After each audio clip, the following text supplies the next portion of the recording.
off, there are about 16 different African-American women on the covers of magazines right now, including Beyonce on Vogue for September, and Lupita for October, and Carrie on Self, and, oh, I don't know, Taraji, like, what is... Point, Misty Copeland. Thank you. What's going on right now? That's a great question. You know, I think what's visibility. I think that's what's happening right now, and I think what's exciting about it is we're seeing different narratives and different stories being told, and I think that's what's most exciting, that all representations of life, all walks of life are being represented in such a beautiful and exceptional way. We're seeing, and not just in terms of race, but in terms of color and style. I think that's what's been really beautiful to see. Serena Williams on the cover of Vogue magazine is absolutely stunning. And the New Yorker as well, somebody who I think is phenomenal, not only in her carriage and her ability, but also in her beauty. It's quite outstanding. I think things like that, it's really exciting. So I think we're starting to really recognize as a human family what beauty is in terms of its purest definition. You are up for an award on Sunday. What are you going to do if you win? That. I don't know. I really haven't made it that far. I'm really just in a space of celebrating with my family and taking in this space and this time and joy, and really recognizing this time with my cast and trying to really celebrate and absorb this gift that we've been given. Everyone is in love with this show. What is the secret behind your show? Honesty. I think it's the truth. You know what's so funny about the truth is you can't stray from it. You can't contest it, you can't challenge it. If it's the truth, it is. And so when you're telling the truth, when you're representing people authentically, when you are challenging the status quo and really choosing to enforce what is versus what one thinks it is, I think people can't really stand to look away, you know? I think that's really the thing that's been telling, and I think that's what Genji's steady hand at that truth-telling, that authenticity and that consistency with that. I think that's what audiences have sort of gravitated towards and really sort of embraced about our show.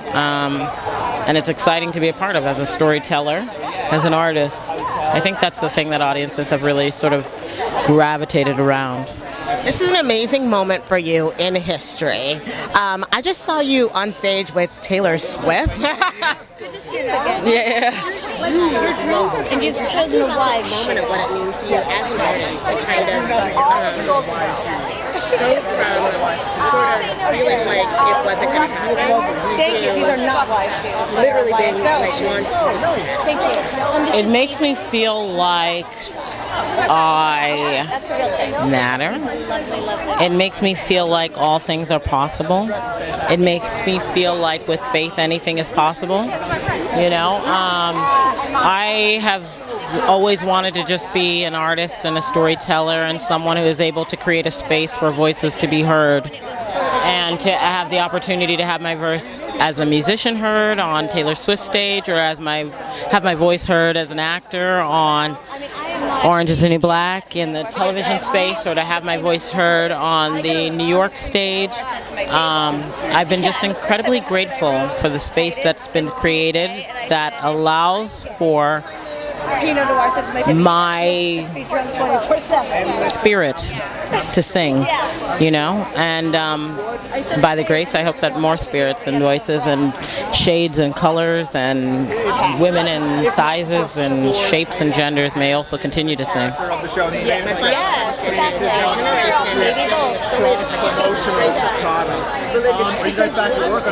We are.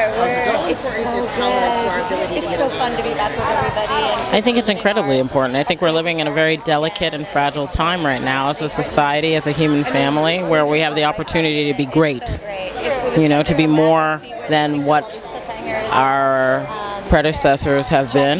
We have the opportunity right now to be the country and the global family that we believe ourselves to be, not just what we say we are. And that is only sparked by action. It's sparked by commitment and intention, and by the desire to really enact those things that might provoke the change that can help better the future of our nation. And so this time for me feels very important. It feels like a turning point. It's the fulcrum of our future that we're living in right now. And if we aren't really, really prepared to meet the moment, then it is ours to answer for future generations. What do you do for fun? Read. What are you reading right now? What am I reading right now? I'm reading 3 books right now, actually. I'm reading Redefining Realness by Janet Mock, who is a brilliant, I don't know if you know her, she's a brilliant journalist and brilliant essayist, transgender woman who's, I think, done a generous work with inviting in all of American society, world society into that conversation in a really, really thoughtful and thought-provoking way. That's one.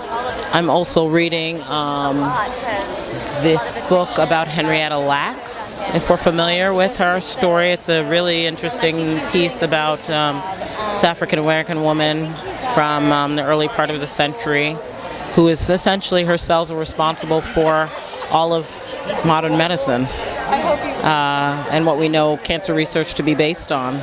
It's a really interesting read. It's a really, really fascinating read.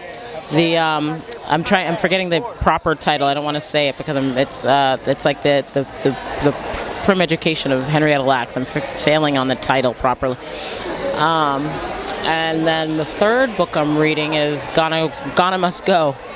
It's a world literature book about a Ghanaian Nigerian first generation American whose father's passed away in her expedition back to the motherland and burying her father.